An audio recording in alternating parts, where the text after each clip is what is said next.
Hello everybody, back here again for our vlog a day, and today is Saturday the 27th, and today was a lovely, beautiful day to be alive.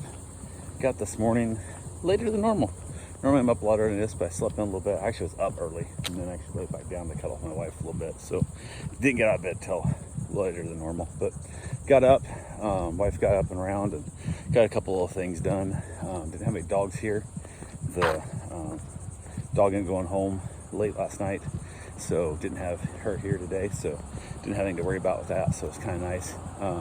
Did feel strange. I noticed later in the day, I was like, oh shit, I didn't go out in the backyard at all, because I go out like every morning. First time I get up, my day starts by going outside with the dogs, so I noticed later in the day, I'm like, shit, the door's still locked. Like, what the hell? But yeah, so it's kind of interesting little concept there. But went ahead, talked to my wife, and asked her, I said, hey, you got any plans for this morning? She's like, no, not really. I said, do you want to go down and look at that Mustang? Because I found her a 66 Ford Mustang convertible, blue, automatic, AC, basically everything she'd want. What she requested like a year ago whenever she broke her knee. She's been requesting it for a while for that, but when we got really adamant and heavily looking back then, I was told cute, little, convertible, blue, automatic is what I was given the directions, and this is every bit of that. So I reached out to the guy yesterday. He gave me a phone number. So she said, yeah, she'd go look at it. So I was like, cool, we got time before the dog gets here. We can get out and look at it. So we got around, headed down in the car, got there, the guy's address and stuff, and he's down at Cocoa Beach, which is a little over an hour and 15 minutes away, something like that, to where he's going to. So show up to the car, hadn't like started, warmed it up, nothing, which is good. So we get to see how it lives on a regular day. Because a lot of times people are trying to hide shit. We'll like start it up and make sure the carbs and stuff are warmed up and everything. They'll back it out and they'll give it a bath. And this thing hadn't had a bath in a while, you can tell, which is good. I like to see it that way, how it's been living. And looked it all over, and it looked nice. It's really good shape. He bought it at Mecum auction in January.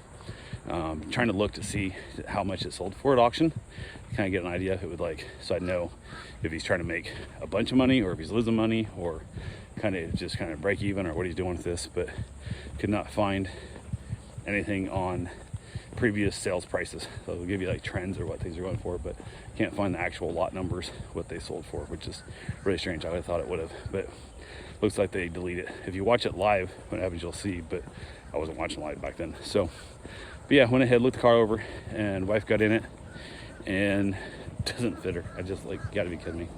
It's a non-power steering car, so it's got the big giant steering wheel, which is massive to offset the power steering, which I could throw power steering on it pretty quickly, which would not be a big deal, and she'd be able to slide a little closer, but her legs are too damn short. She can't reach the pedals because the steering wheel is like smashed her right in the boobs, and she can't reach the pedals. So yeah, so I looked into what it take to shorten the steering shaft also, so just move the whole column forward and down. But it's a weird, most of them have more like a drive shaft looking thing. This one's got a weird tube over it, so I gotta do some research on it to find out how hard it'd be to shorten that shaft.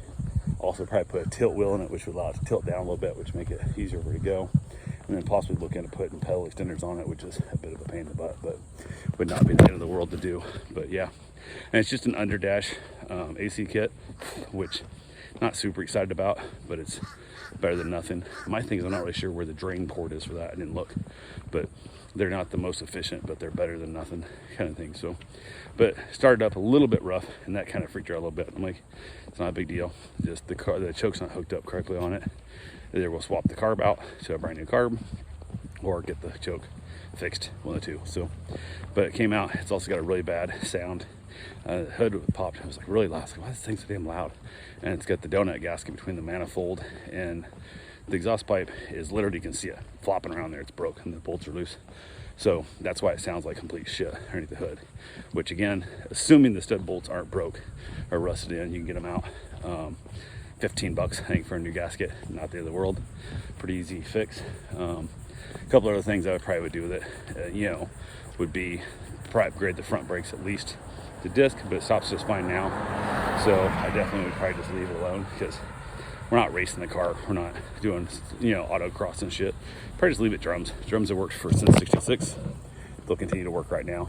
And after I said, if it wasn't for the fact you can't reach the pedals, so you can't drive it, do you think you can see out of it? Would you want it? Blah, blah. And she's like, I don't know. I'm like, what the hell? And she was like, it's $40,000. It's a lot of money. I'm like, that's half. It's like 38.5. I think the guy's asking.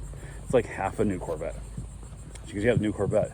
It's brand new. I'm like, yeah, the new Corvette is just new. Like, this thing's original. This thing's old. Like, this thing's amazing and whatnot. And she thought it was too much money. So finally narrowed it down. I'm like, she's like, I just feel like I'm just disgusting you with this whole thing. I said, you're wearing me out, because I want to get you what you want, but every time I find you what you say you want, it's not what you want. So then I'm even more confused about the whole concept again, about how this is supposed to work, and I don't know what I'm supposed to get, because there's nothing more perfect than this. This thing is everything you want, except I gotta change the steering wheel out, this shaft, whatever. If that was fixed, would you want this?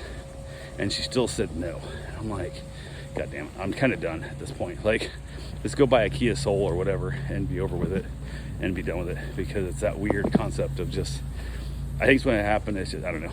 She told me to go buy a truck I wanted, because my truck is really giving me fits. And now my truck brake line rusted out, which is the start to the rest of the brake lines rusting out, which is why I got rid of my old red Chevy, so the 4-wheel drive, and I don't want to deal with that crap on this thing. So yeah, we're kind of in that world, but I don't want to go spend 10 or 20 grand on an old truck when I could just take her Focus and make that my truck, put the trailer on the back, and I'd have a pickup truck anywhere I wanted to go, basically, at all times, and be done with it, and she could have what she wanted. But she apparently doesn't know what she wants. So hey, we got done there. Didn't even drive it because she couldn't fit it and stuff. And when she tells me, even if I fix the steering wheel, this column and all that stuff, got it dead nuts perfect, place kick panels, there's a couple of things, like they screwed speakers down or stuff. It's kind of dumb, but could be done. I'd say probably $4,000 would have the car perfect. Paying a shop to do it. That's the steering, that's power steering, that's upgrades and whatnot. Or myself, probably, I don't know, $1,500 worth of parts is kind of what I figure, is maybe $1,000 worth of parts, in that ballpark range. Do the work myself, but I don't have a shop to do it in, so until I get a shop built, it kind of becomes that weird scenario of what it is. So if she was able to drive it, just wasn't perfectly comfortable, I would be like, let's buy it today, and then once I get my shop built, I'll fix it where it's perfect for you. But she can't drive it at all right now, so with her not being able to drive it a lick, then it's worthless at this moment. It would basically, I'd drive her down until I get a shop built to change the steering and stuff over, which is not what I do. So I can't find a shop down here willing to do the work, that knows what they're doing, that can accomplish any goals at all. So yeah, so we got that scenario of what's going on. So left there, stopped by a little bar restaurant called Salty Sisters. Tiffany's place, her and her sister bought it a while back.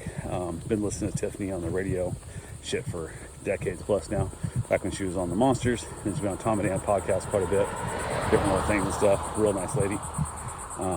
Stopped in there, had herself a burger, a couple drinks. This early in the morning, it was like 11:20, I think we got there, 11:30 when we ordered whatever. Not really a want to eat a big meal kind of person, but I wanted to support Tiffany's shop, so we wanted to stop in there. So ended up buying a couple drinks, because I make a lot more profit on that than do the burgers anyway. So we split a burger, had a couple drinks, spoke to Tiffany real quick, spoke to our staff. They were super nice and kind. They have great staff. They're all just friendly, and it's a really nice little place. And they were overrun. I guess last night they had a massive party, and it was just a mess. They're running a little behind getting that all cleaned up and back in place. So I kind of laughed about that. So from there we headed back up, reached out to the guy, dropped the dog off, and he said he was at a birthday party, whatever, wanted to drop it off. I said, well, we're heading back up from Cocoa. Beach area, we'll be there at, about X time. Then he's like, okay, I'll drop him off like an hour and a half. I'm like, well, it was like, as we were getting close, I'm like, we're like 15 minutes out. He's like, okay, I'll be there in about an hour and 50 minutes. I'm like, well, shit, if I'd known that, like, that's about what time you said you're gonna drop it off, I would have, whatever, don't matter. Came back in, it was raining, car didn't need gas. It was raining, I was trying to get home, so I thought he was going to drop the dog off sooner, so I did not stop and put gas in the rain, and said to hell with it. So that wasn't very nice of me, because I like to put gas in the tank for her all the times. I don't like my wife standing out at the gas station where she can be put herself as a possible victim, and or just being harassed by hobos begging for money and all that kind of crap. It just drives me nutty. So yeah, I try to always go ahead and do that scenario, so to keep her car filled up at all times. So and it's not empty, it's just below a half. So that's right. I want it filled up again. So, but we got back to the house. He brought the dog over. Everything's good to go there. Hung out with the dog for a while. Wife had to head into work. Had a bunch of stuff she had to get caught up on. They're still trying to replace those people, so she's working, she's doing a lot more jobs than she should be. So she was up there for what seemed like, I said, how long are you thinking? She goes, I don't know until I get into it, depending on how it goes down. Then depending on how it's going, might be a little bit, might be a lot. And she reached out a little bit later and said, it's going poorly, it's gonna be a lot. So I'm gonna be late getting home. I said, absolutely, take your time, do as much as you want. We're good on our own here. Me and the dog just hanging out, chilling out for the day, not doing a lot of nothing. And then got late enough that I decided I was gonna go ahead and go run. So I didn't bother sending her a road ID because I didn't want her thinking like, oh, I'm already running, so you should be getting home kind of thing. So I didn't bother sending her a notification I was going out for my run, which is not a problem at all. And the dog was perfectly fine at the house by himself for a little bit. So went ahead and left there. And as I was on my run, hadn't been out very long, she texted, she's on her way home. I'm like, okay, cool. When you get home, you're welcome to let the dog out, you know, if you want to. If not, leave me in, I don't care. But so she got home, and then I got back after my run. Not long after that, but 'cause I was already out when she got home. So, but yeah, we got back. Trying to what we're gonna do for dinner. We both had that weird, lunch that we don't. I usually don't eat. She usually eats lunch, I guess, but I don't. So we talked about what we're gonna have, and I said, let's just eat some more of that chicken salad and get that going. And she goes, oh, it's gotta be bad. I'm like, no, the expiration date says good till the end of the month. She goes, but it's already been open for a while. I said, it's not until it's open. It's fine. She said, I'm not eating it. And I'm like, okay, whatever. So I had chicken salad. She had frozen burritos, and we watched a little bit of Young Sheldon. And then me and the dog headed back outside, chilled outside for a while, had myself a nice cigar, and then headed in and called it a night. So yeah, that's all I got for now. I will talk to you guys tomorrow. Have yourself a safe, wonderful day. Thanks for watching.